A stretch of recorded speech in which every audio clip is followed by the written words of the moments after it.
So welcome everyone. Thank you for attending the Global Power Platform 2023 Zurich edition.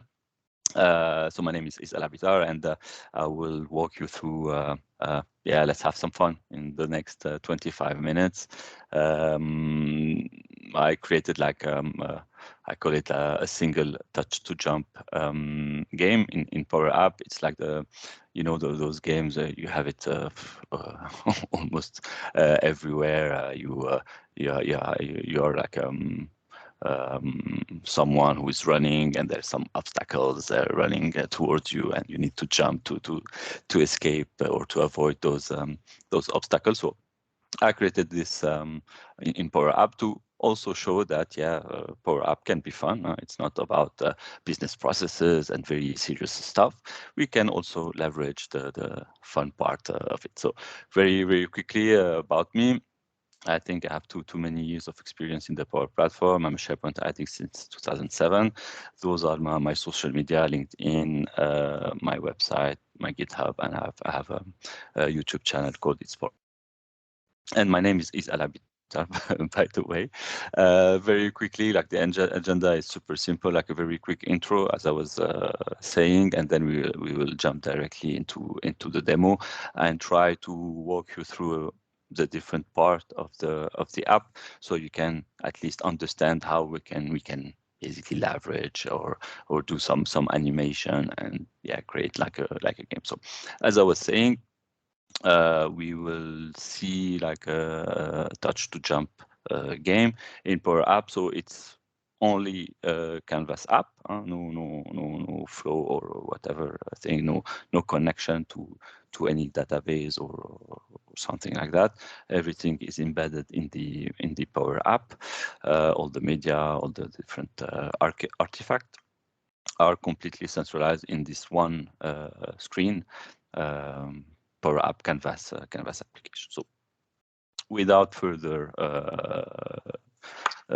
waiting, let's jump into the demo, and we will see, and I will guide you through how we can do something like that. So this is the studio, as you probably all familiar with, and as you see, I have only one screen and different artifact, and if I just group like one special set, sorry, of component for when the game is over. So basically, one Canvas app. You can see in the data sources, I have only set of collections, so no connection to anything else. And in the flow, there is no flow there. So let's first put it in the preview mode and see. So I don't know if you are hearing the sound or not, but there is a kind of music that is playing in the background. I will just stop it because it's making a bit too much noise. So I will click. So to start the game, basically we click here on the start game, and then we see our running man. There is some obstacles coming along, and as soon as I click on this touch to jump, I try to avoid the obstacles. And if I wasn't able to avoid the obstacles, and I basically hit the obstacle, it's game over, and I have the score, and I have also my best score. I can click again, and the game is resuming from the start, of course, and we see that the score is going up, and I will try to beat my best score. Let's see if you, and yeah, now I bet my best score, so the best score is updated. So long story short, for this application, let me just click it to put it in game mode again and see like how can we how can we leverage the Power Platforms? Is there some question? Okay, so again, please feel free to stop me at any time if you have any questions. So if we see the different artifact of the Canvas app, basically I will tell you a secret. Everything is like controlled behind the scene, but with those different timers. So we have different timers that are controlling different aspects of the game, let's say. So we have first we have this timer player that is controlling the aspect of the of my player. When I click on the button here, it changes to like a kind of jumping schema and going up and down. I have the timer background to basically like slide the background to create like a motion of someone who is really running somewhere. I have the timer who is controlling the obstacles. I call it building, but it can be like anything that we want. And last but not least, I have the timer to control the score, basically, and to see if I reached my best score or not. So let's have a look first. So step by step, how we can control the player. How can we change? How can we make it jump and go back? So as I said, everything is controlled by this timer player timer, let's say. So this timer has a duration of like 1000 milliseconds, and basically what we want is to be able to change the Y property of this image. So basically this image, the player is a GIF that has a certain if statement in order to which state of the player we want to show. We want it to show running, or we want it to show when I click, you see it jumps up and down. So by leveraging this timer, we will be able to change the Y property of that image. So on the timer start, I set the player image to jump. So jump is in my artifact, sorry.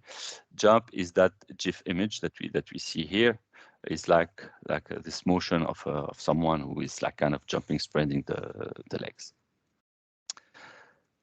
And on timer end, basically, I switch the property of that image to that unnamed GIF.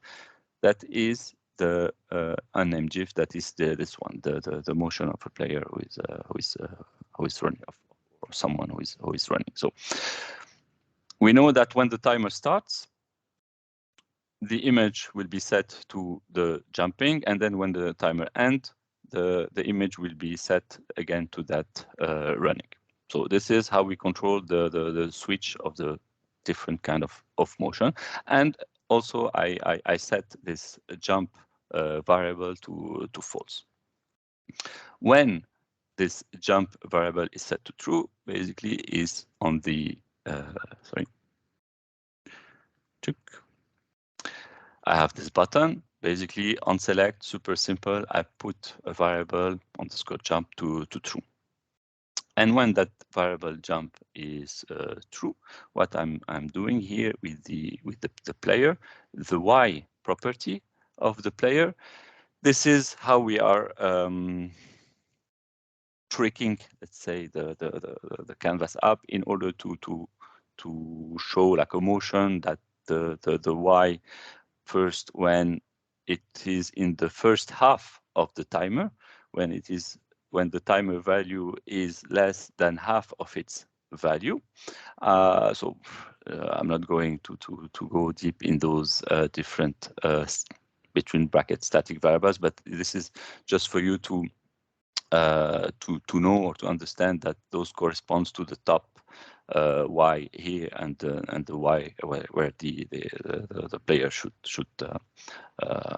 be on the kind of floor, times this 0.7. It is just about some velocity, let's say. So how much quick we want the player to go up and down. So we know when the timer starts, we are changing the motion, and the Y value is behaving according to the timer value. So when I click on the play and I click touch to jump, the timer gets started here, and then on the timer end we switch back to the running motion, and when I click we are switching to the so when the timer starts we are switching to that spreading leg motion, and then when the timer ends, that corresponds to when my player is reaching the floor level. We are switching back to that running motion. So by this we are able to control like the motion of the player. So this is like the first part. Then we need also to control the motion of the background to make it feel like the player is really running toward something. And let me just click on the start game again. Start game.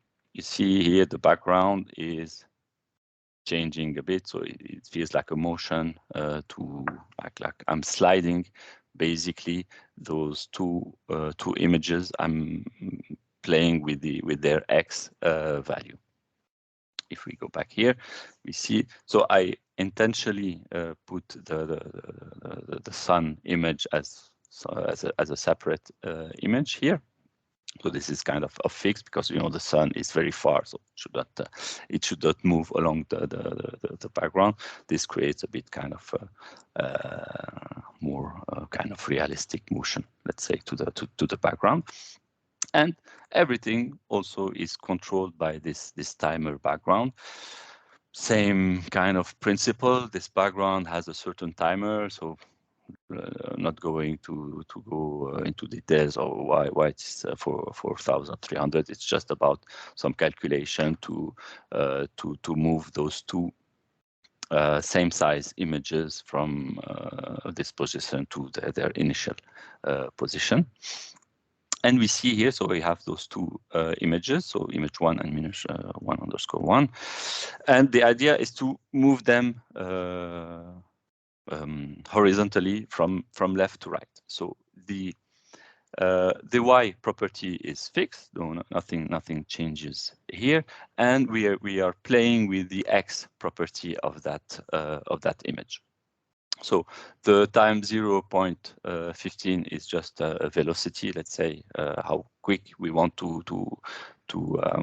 slide the image, and basically the X property of that image is linked to the value of my timer background. So whenever it starts, I am just decreasing the X property of the image times a certain velocity, and then here at the very start, this image, like this second background, is beyond the screen limit. This is why it's not appearing, but it's so first its Y property is linked to the Y property of the image, so that so like that we know that they are completely aligned, let's say.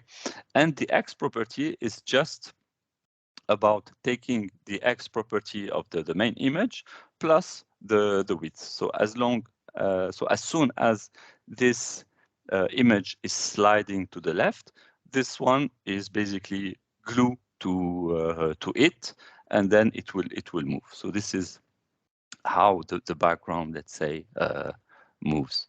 When I click on start game, you see here the X property of the main image is sliding, decreasing, and then the other image is glued to game over, is glued to that first one. So here we could have done it different ways. Let's say I could have had like one big image, one big rectangle, and then slide it again. But the issue that we had, because initially this is what I was doing, whenever you slide an image, you need something to replace it. This is why I'm using two images and then sliding them both in parallel at the same time. This is so that we at no point we have some blank, let's say, background or whatever, because if we had only one image, so that image is going from left to right, but we need something to replace it when we are looping. So this is when we are reaching those 5,300 milliseconds. So, but yeah, this also I learned it with some practice for sure. I didn't figure it out, let's say, at first, but the idea basically is to leverage on the timer value to play on the X property of those images. It's like the same thing that we have done with the player. We are leveraging on a duration property of a timer to play with the Y value of my image times a certain velocity, so that it creates kind of a motion. And I've intentionally not like super aligned those two images so that we can see a bit when those two images are sliding to the left. Of course, for a real game, I think those two images, like those clouds, need to really be aligned, so it's not feel a bit odd. So this was for the motion of the player and the background. Then we have the obstacle. So also, again, same kind of principle, let's say, with one little switch. So I have a timer called timer building that has a certain duration.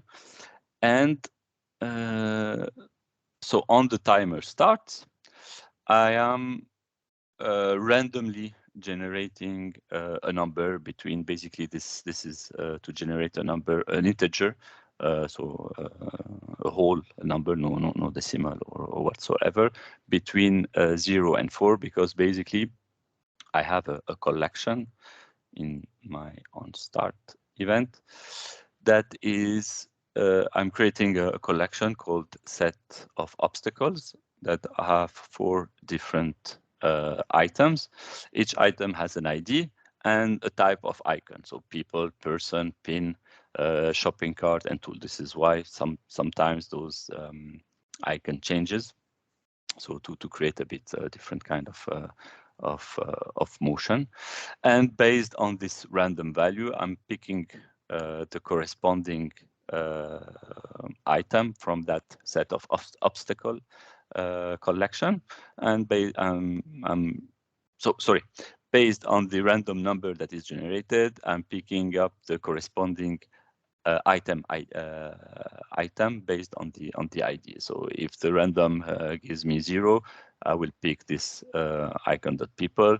If the random number generating 1, icon.person, and so on and so forth. So this is what. So of course you could have put some different images, and based on the ID load a different image, but for the sake of the demo, and as the icon set in PowerApp already provide different images, so for the sake of the demo, it's perfectly fine for this. And if we where's the building? Okay, so I have an icon called building, and its image, so its icon property is based on that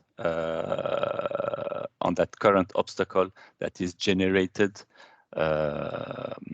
randomly by the timer building. So here, current obstacle is a random number between 0 and 4, and the building icon property is bound to that current obstacle ID.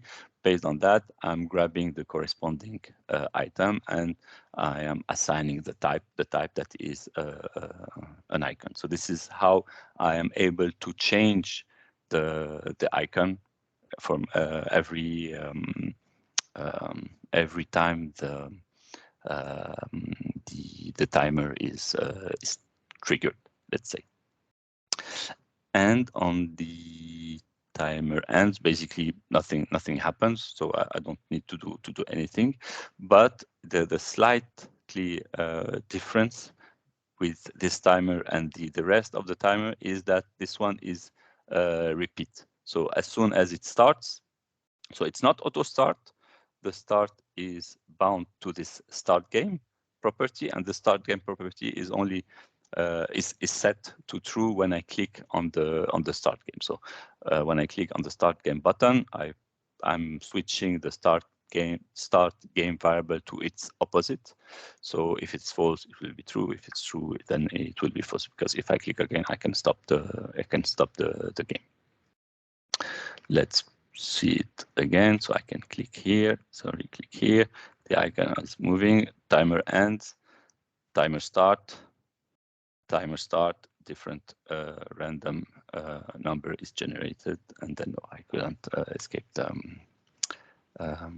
obstacle. This is why I lost the game. So last but not least, how to basically see if my player hit the obstacle. This is done with the timer score, and timer end. Timer start. No, sorry. Timer player. Sorry. My bad. So I know that the building, so those obstacles, whenever the timer ends, it has reached this position. So the position where my player is, because I know that my player is only staying at the same x coordinate. So what I'm checking is that when the timer ends, I'm checking the y property of my player. If the y property of my player is actually between those two values, it means that my player is above the icon. So if it's true, then I set a variable hit counter to hit counter +1. If it's not, I am setting the game over to true, because basically it means that I jumped too soon or too early, and basically the y property of my player hit the icon one. This is how we are able to check to see. So this is the timer ends. The y property of the player is above those, is between those two 904 and 825, I think. But if the timer ended and my player is still somehow in that range, then it is game over. Last but not least, this is for the score, to track the score. So simple score, let's say timer. Whenever the timer ends, so no need to do anything on the start, but whenever my timer ends, I'm adding 10 points, let's say, to the current score, and every time I'm adding. So yes, I'm adding those 10 points, and this label, basically LBL score, is just score and the current score. So I know that I was a bit super fast. I hope that you at least somehow understood the kind of the concept, at least for this. How can we link basically a motion or a property to a timer value, and things like that. I don't know if there is some question, or I tried to be like very super fast. I think it's not super easy to grasp, but the whole idea is to be able to if you want to create a motion, if you want to to create some dynamic for an X and Y property, a width, maybe a height property in general, it needs to be linked to a timer, because this is the kind of only tool, let's say, that we have from within a Canvas app that can be changed dynamically, let's say, and based on that, we can leverage its value, its current value, to change other kind of property. Wow, super cool! Really fun app. Yeah. I think there was one question. Were you able to use your learnings or the concept with the moving X and Y's in any other case, any other use cases? So yeah, I used this. So the kind of concept. So it wasn't linked to a timer, but for example, once I had a requirement to do some kind of drag and drop in PowerApp. So we know that we don't have this kind of functionality, let's say, out of the box in PowerApp. Maybe it will come, let's say, more easier than now. So behind the scene, you need to leverage a slider, and based on the value of that slider, you can create this kind of motion. So basically, the slider is at the top, but it's not hidden, because if it's hidden, then it doesn't, you cannot have control over it. But basically, you hide everything. You hide the icons. You hide everything, and then you link the X property of an image or whatever label that you want with the value of that slider. So we have and you have let's say, if you want to create a motion horizontally, so okay, you have one slider, you put it at the very top and at the very front of your Canvas app, but no UI rendering, so color transparent and everything, and automatically when the user will touch that area, basically behind the scene, the user is changing the value of the slider, and based on the value of the slider, you can change, for example, the X. So this is the X of your image. So you are able to create a motion horizontally, to create some kind of drag and drop. And when the X property of your image, let's say, enters in a certain zone, you can say that, okay, the user dropped the item or something like that. If you want to create a vertical, then you need to add another, and down it gets complicated, because you need to add another slider, but vertically, and based on its value, but it comes to so it's definitely not recommended. So one slider is kind of okay, let's say, but if you want to create different kind of motion, I think it's probably not the right tool or the right technology at the time to use. Okay, super, perfect. Thank you very much. Really interesting. Welcome. You're welcome. If you have any other question, just ask them in the chat. I think he will be happy to answer them. Then we'll start with the next session. That would be you again. Oh, yes. I didn't see. Oh, perfect. I'm already there. Super. So okay, you can continue. Sorry for interrupting then. We can go directly to the point. So, but yeah, again, I have just some couple of slides, let's say, just for the sake, because I prepared them. So let me just play them, but I can be very, I think it'll be very quick. So again, welcome everyone to the Global Power Platform Bootcamp Zurich edition. In this session, we are going to see how can we bring the SharePoint search engine inside of our PowerApp.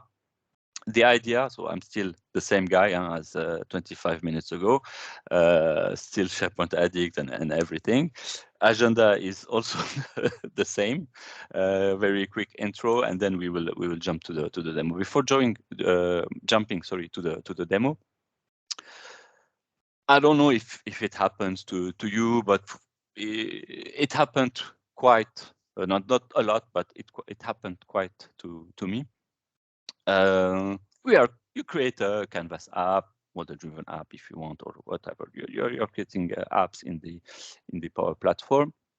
And then at some point, there's some requirement to be able to display some items, to search for items. So we know. So for example, you want to search for items in a document library, for example.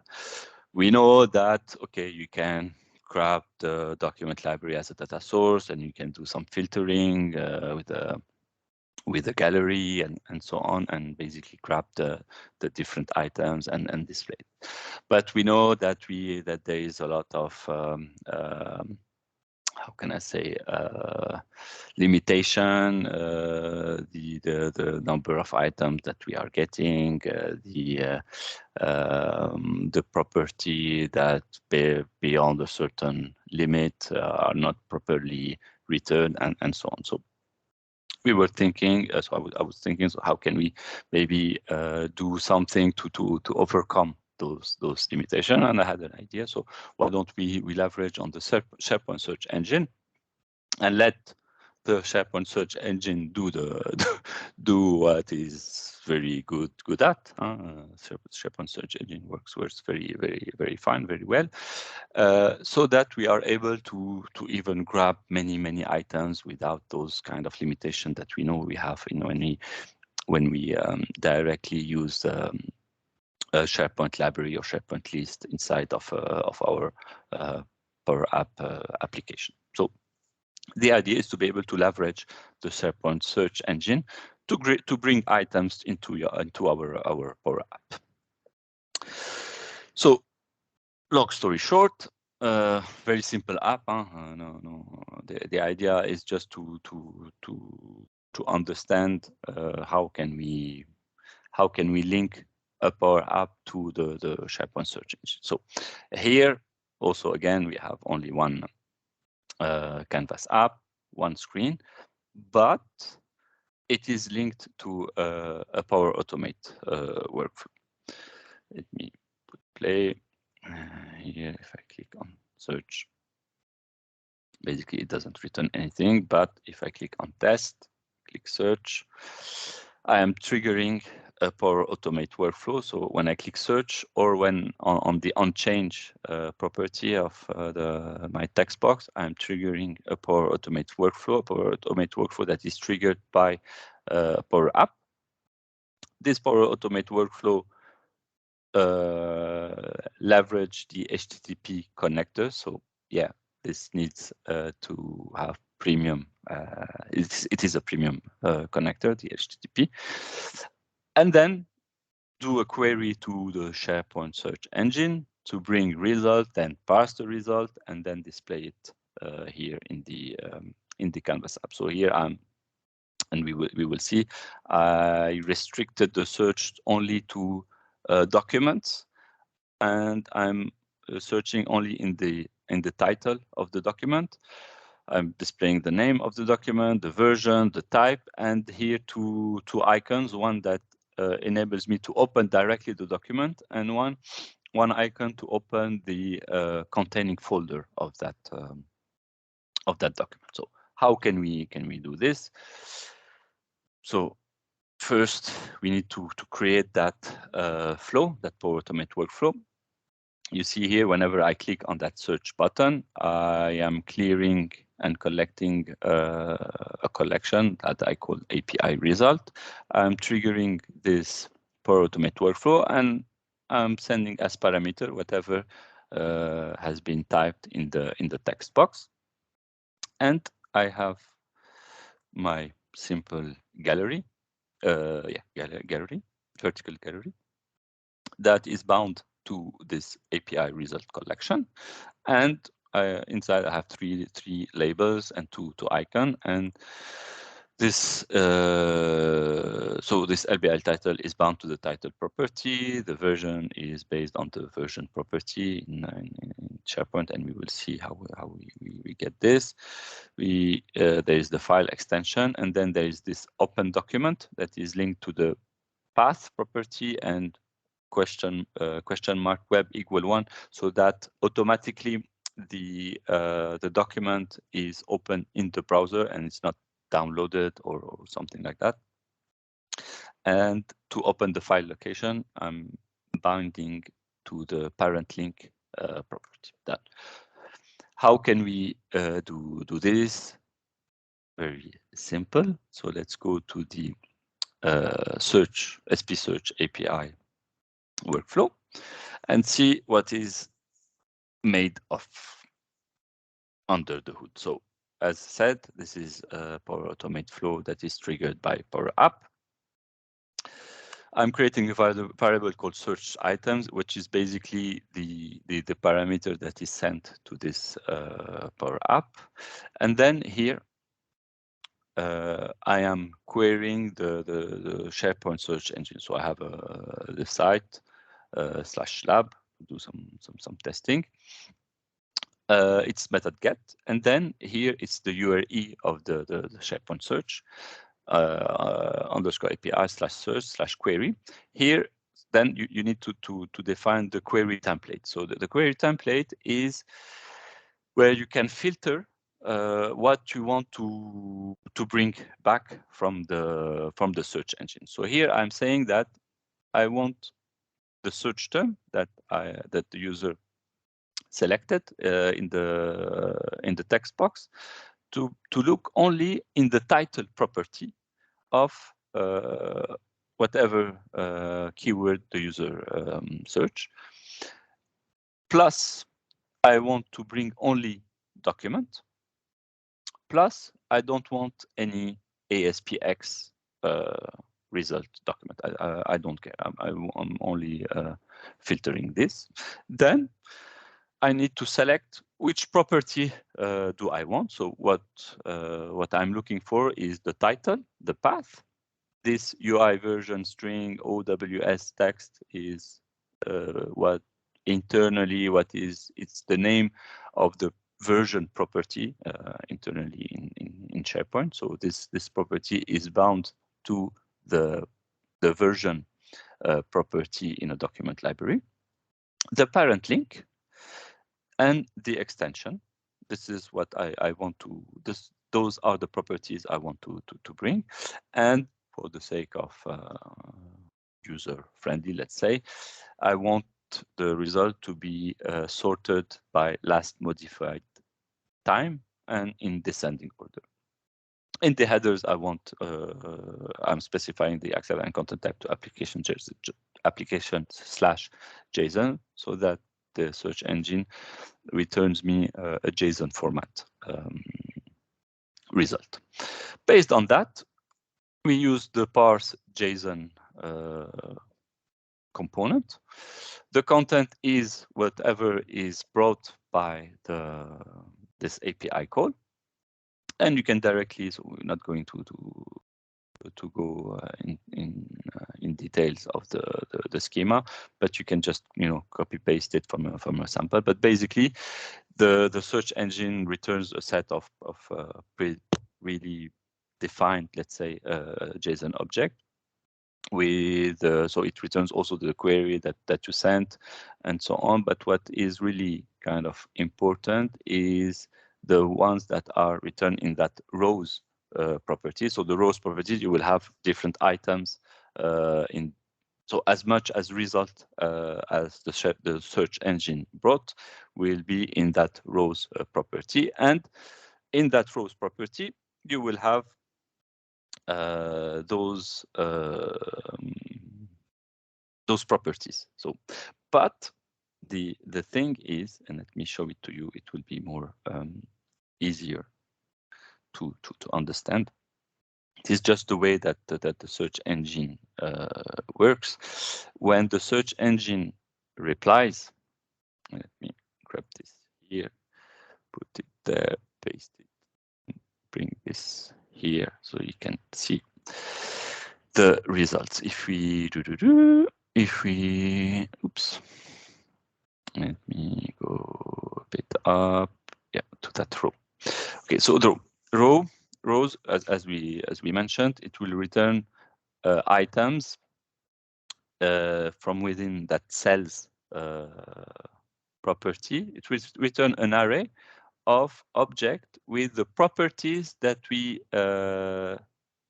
select, let's say, that we told the SharePoint engine to bring. Plus, there are some default properties that are also returned. We can disregard them for now.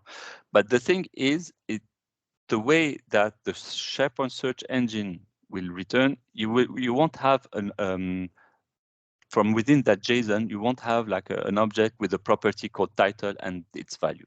You will have an object called cells, an array, let's say, called cells, and inside of it, you will have some component, not component, but some items that have key equal the name of your property. So this requires an extra step in the parse. This is why here, after parsing the result, I'm leveraging the select component. So what I'm saying here, what I'm telling the select component is I'm telling the select component, okay, take whatever, take the rows property that are returned by the parse.json that are returned from the SharePoint engine, and link it to, map it to those properties. So I'm saying that I want a title property that is mapped to item. So the item, the current row item, the cell property, and the at index 0. Index 0 is basically the first cell that the SharePoint engine is returning, and it is always the same. SharePoint will always return the keys property in that cell array in the same order as you specified. And as I specified that I want here first the title property, so I know that cell 0 value is the title property. Cell 1 is the path. Cell 2 is this version. Cell 3 is the parent link, and cell 4 is the file extension. So I'm leveraging this select component to map the index of that cell property to a proper property name, and then I am sending the response of that select back to the PowerApp. This is why, in my API result, I was able to map the different cell value that are returned from the SharePoint engine to some proper property, and then after that it is super easy to show them in the grid as I was showing to you. If you want, for example, to play a bit, let's say with the search term, with the search, so for example, is document, we can put it to false, or we can say that, okay, I don't want to look only in the title property, but I want to basically look everywhere, whatever field possible. We can just remove that title to point, save the flow. Would that also include the document content, like in a Word or PDF? It could, but for the document content, it is better to specify the. I forgot the name of the property, but it's only search this property. Yeah. Okay. It's but it is possible for sure. Yeah. I saved it. So here the same search. Click on search. Most probably, yeah. You see, I have many different results because now I'm looking really everywhere and not only in the title property.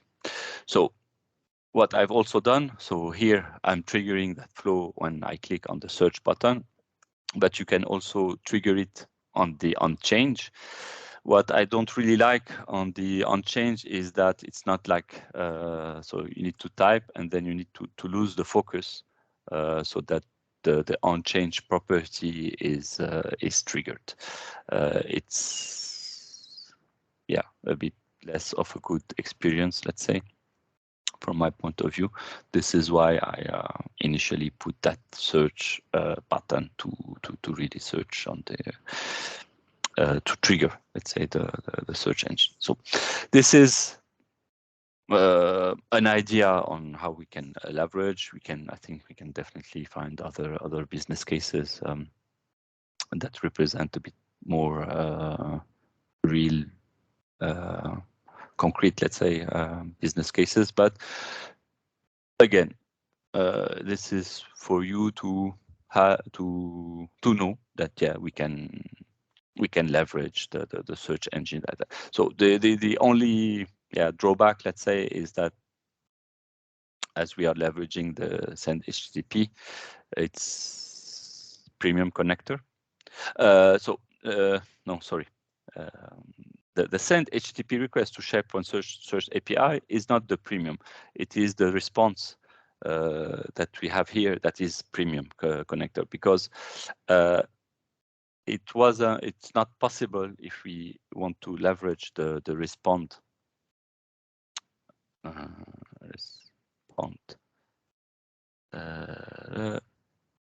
respond to here. Maybe it could work if we put it in a text and then send the JSON and then maybe parse the JSON. Yeah, it need to be tested, because I've done this while ago, and we didn't have at the time the JSON parse in the PowerApp. So maybe it's worth to give a try to leverage the response. Just add the text, the output.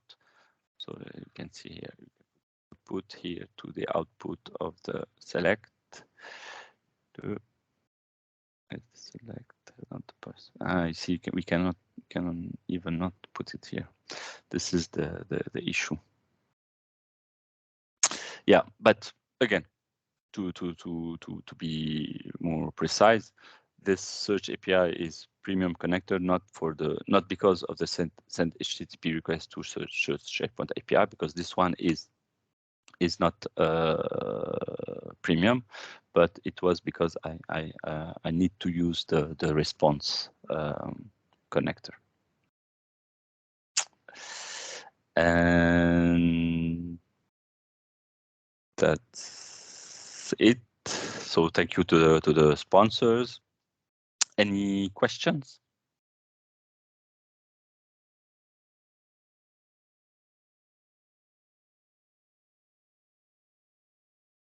Okay. Please, again, if you can fill the survey, it will be really helpful to all of us, and you can win some great prizes. Also, there is a discount code for the European Power Platform Conference in Dublin in June. And there's also two-day tickets. And thank you very much.